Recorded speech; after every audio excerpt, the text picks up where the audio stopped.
We know how talented Kevin Durant is. I know you only had him for 1 year at Texas, but this is one of the, probably the second best player in the world right now and has a chance to be one of the best ever. But aside from just his innate physical gifts, what is it about Kevin Durant that makes him Kevin Durant? One, he is one of the most humble people I've ever met. And there is a real sincerity there. I get asked the question all the time, is he as good a person as he comes across? He is. And the fact is, he wants to win. I mean, and he knows he could never do it by himself. Kevin was a guy that his teammates would say to him, hey, KD, you got to take this game over. You know, you got to get going.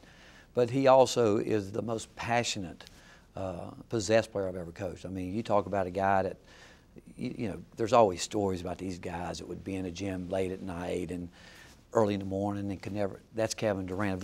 If you and I were playing, in even as a freshman at Texas, he was forever self-starter. Oh, he loved being in the gym. He came back after his first year, and the first year he stayed in a hotel. The second year he came back, he slept on an air mattress in one of his former teammates' room because he's still a college kid at heart, but he got up every morning and he'd work out 3-4 times a day. I remember saying to him one day, because he's always working on something every year, I asked him, what are you doing to get better?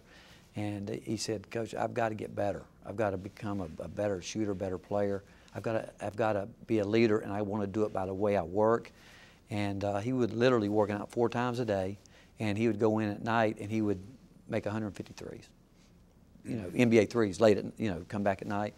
But I was fortunate to spend some time with him, you know, a couple of weeks ago, and we were talking, and he wants to win. That's the bottom line to me. He really wants to win. So you still have that relationship with him? You still talk to him? First of all, he has been great for our players, teams. I mean, and again, he was great. He had a great analysis of our team a year ago. He said, "It's got to be enthusiasm." And there's you guys didn't have it. You know, they didn't play with it. And he said, I see it every day in the NBA. There's guys that do a job. There's other guys that love it, and the enthusiasm's there. And he has that. He has his passion, and he can never get enough of it. But he also, I actually asked him about, because when he's around, you can imagine everybody's wanting his autographed picture. And I looked at him and I said, does that ever get old? He said, well, yeah, there's sometimes, but I said, what do you do? He said, I'll always do it. He said, I will never not, you know, because he said, again, he's a person that truly believes that he's no better than you or me. And he's going to treat people with with the respect that he would expect to be treated. But I tell people, as great as he was, as what we see on TV, he's certainly one of the all-time great teammates of all time because you hear him talk about his team right now. I mean, he wants those guys to be so good, and he gets it because he knows that in the end, it's at that level, it's all about winning.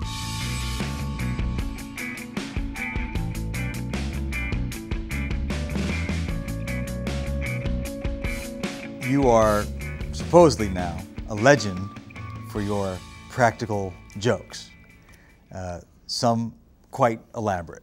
What's the best one you ever pulled off?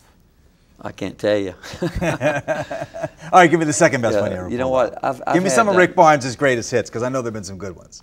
Well, I will tell you one. I don't know if anybody else remembers it, but again, in the Big East, and you know P.J. Carlesimo, and he's a great guy, fun guy, and I don't think I take myself too seriously. And we were playing out on the Cape one day. Dave Gavitt had arranged it.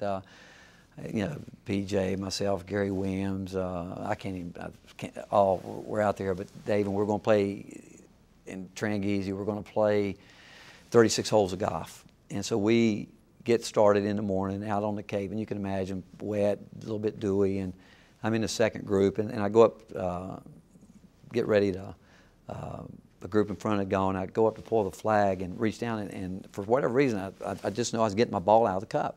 And I reach down, and all at once there's a small mouse in there. And I pull back and jump, and I look, and all those guys up there just laughing at me, right? Because I'm sure PJ did that. Right. So I happened to take that little mouse and took a sleeve of balls and took the balls out and put that mouse in a little sleeve and took it with me. And I knew at lunch we were going to stop and get something to eat. I literally did order a lettuce and tomato mayonnaise sandwich and put that mouse in between. and almost got real close to getting PJ Carlesimo.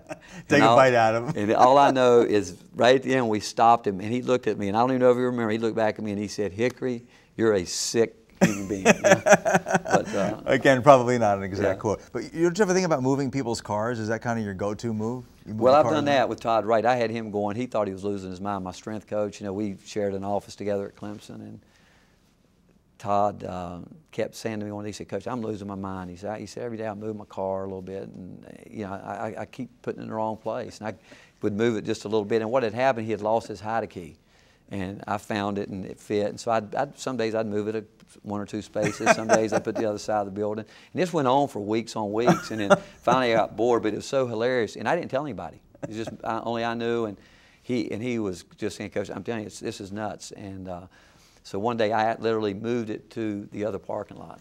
And he actually thought I was, and I had him convinced. He said, "How'd you do that?" And I told him I'd grown up in Hickory. I'd learned how to straight wire cars, which I didn't.